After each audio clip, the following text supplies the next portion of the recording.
Morning from my kitchen, my home kitchen. Making some juice right now. Got my lemon water. One organic lemon, squeezed. Juiced, actually. Juiced through a Omega juicer, the Nutrition Center, the auger. That's the slow one that looks like a wheat grinder. It just sits here and grind. Now I'm juicing some cucumbers and some lemons. So, answering a customer comment, a guest comment, answering a viewer comment on YouTube. Do you ever work as a chef or just sit and make YouTube videos unrelated to food? That's because I just made a video on running. I like to make videos on running. If any of you watch my channels, you know that I am a runner. And I just finished 100 days of running. So I like to share my running experiences, 100 days straight of running. So this person's obviously not seen my YouTube channel. I'm not a typical chef that's on YouTube. A lot of chefs on YouTube make recipes and they cook and they do that. I don't really do recipes on YouTube. I talk more about food activism. I talk more about what's right in our food supply, what's wrong in our food supply.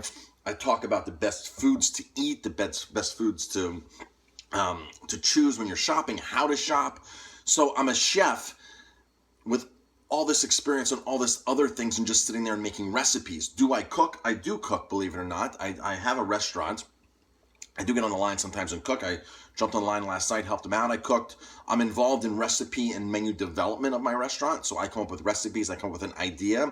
Then I give it to my chef to do and say, hey, Dash, can you, I want to do a smoked seitan dish. Let's do a smoked seitan dish. Let's try to, smoke it this way, smoke it that way, do this, or let's come up with this kind of a dish, or let's come up with a new promotion.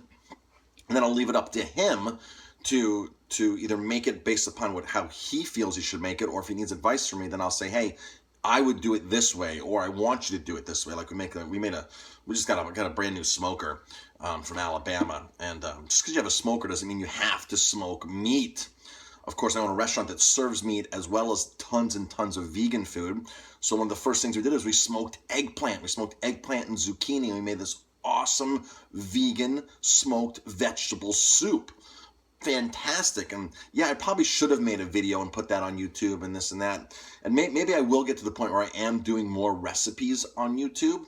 But for this viewer who she's commented on my 100 days of running in a row, just needs to get onto my YouTube channel and say, hey man, I'm all about the food. I'm all about making the best food choices. I'm all about educating people. And I'm a sort of unique as far as other chefs, especially with my diet, with my own personal dietary beliefs. I primarily am a vegan. I thrive on plant food. I really thrive on plant food. That's my number one source of calories is carbohydrates in the form of fruits and starches and grains. And I prefer to eat vegan. However, I know that all of you may not be vegan, and all of you might be looking to make a better choice. And I was at that point where 15 years ago, I was looking to make a better choice. I wasn't looking to go vegan at the time. I wasn't looking to go vegetarian at the time.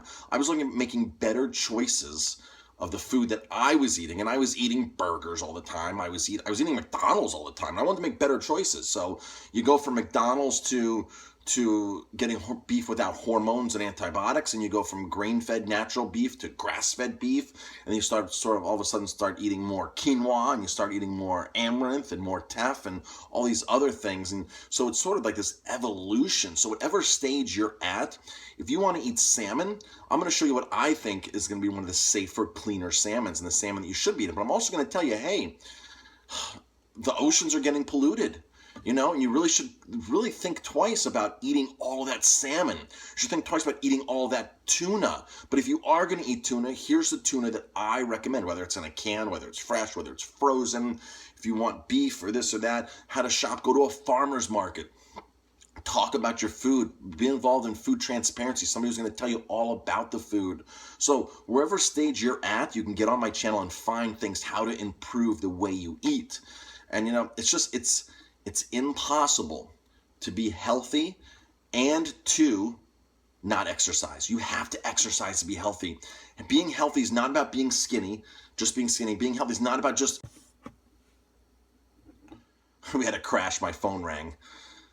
So being healthy involves exercise. It involves positive attitude. It involves a lot than just sitting there and saying, I'm skinny, I'm healthy. It just doesn't work like that. So I talk about being active and doing other things and getting out there and rocking it out, whether you're a runner, whether you like to cycle, whatever it is. I'm all about encompassing everything. It's all the whole picture. It's just not about saying I'm going to take a silver bullet in my diet, I'm going to be skinny, and that's it. Bam, bam, bam, bam, bam. And keep in mind, there are a lot of people that are very active that are unhealthy. That people say, oh, you can get a heart attack from running. And that guy Jim Fixx died of a heart attack, and he was an ultra distance runner. Jim Fixx died. He had a heart attack on the side of the street. He also advocated eating McDonald's. He advocated a very sad diet, the standard American diet, to the extreme, and said, I can eat McDonald's, I can do it all, I can do all that because I run. And when you run, when you exercise, when you put your body through those kinds of stresses, that's when you need better food. You need better food to rebuild the stress, to combat what you've done to your body, to handle that oxidation, the stress, the breakdown, to rebuild. And people think that, oh, I can go work out and I can go eat McDonald's and drink a Coke after I cycle. That's the wrong kind of fuel after you cycle, after you run. You need high quality. So get on my channel, check it out, tell me what you think, leave a comment, and you are what you eat. Keep eating better. Thanks for watching. If you like my videos, like, subscribe, share, pass it on.